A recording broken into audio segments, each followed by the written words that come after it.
Okay, well, I enjoyed the fights last night. I know everybody didn't because there was sort of a grappling centric nature some of the fights, and then a couple we had great knockouts. So it was MMA at its finest. What can I say? Let's start with RoboCop versus Bruno Ferreira. Obviously, Bruno knocked him out in the first fight, and he stalked RoboCop just like he had knocked him out, and he felt that confidence from that.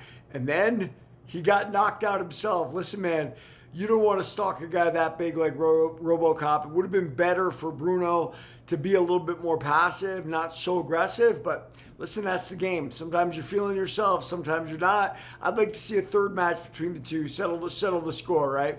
What was the next fight? Was Michael Johnson, Drew Dober? I called that one, but listen, I don't like take any pride out of that. Calling stuff like that, like it can happen sometimes, doesn't happen other times.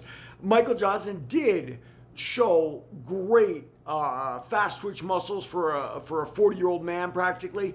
He looked good. He outboxed Drew Dober in spaces, but Drew Dober's power caught him in nighty-night. Rosas versus Rob Font. This was sort of like a prelude, a foreshadowing of the main event. I like the fact that Rob Font got really low, but I think the announcers talked about that. You can only stay that low in certain times. Like when you're out of range, go ahead and straighten up. But then when you get close, go low again. It worked in spots for him. Didn't work all the way, obviously. Chiwewe rolled through, but that's MMA, man. Styles make fights. And, a lot of times the grappler can get you. I'll tell you what, I went to sparring day today, and I sparred great, but then when wrestling was involved, I got submitted pretty quickly, and that's how it is. The next fight, the co-main, Cal Bahalo versus RDR. Look, I watched that fight. Admittedly, I watched it early in the morning, like 5 a.m., but what I saw was only one definitive round run by RDR in round two. I am not upset that Cal Bahalo won this fight in any means. I think you can give him the first, I think you can give him the third. But blank judges in every call, 30-27, it doesn't even make any sense to me.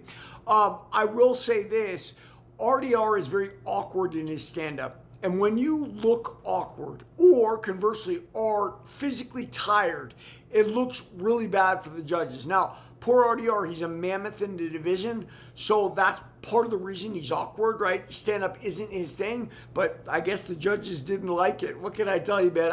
If either one of them had won by one round, I wouldn't have complained, but I don't think it was a blank fight. But listen, Cal's on to the next one. I'd love to see him against Duplessis with the call-out. And the main event, guys. Listen, so my buddy, Trev, I sparred with him this morning. Great guy, jiu-jitsu black belt. He was a little disappointed in the fight, saying that wasn't like what we expect from BMF. And I get that. Like, BMF, we think blood and guts, we think stand-up. But from my perspective, when I finally watched the fight, because I didn't watch it until after I went and sparred, I can tell you this, that was BJJ BMF stuff, right? Like, Charles Oliveira was so tight to Holloway, he wouldn't let him breathe.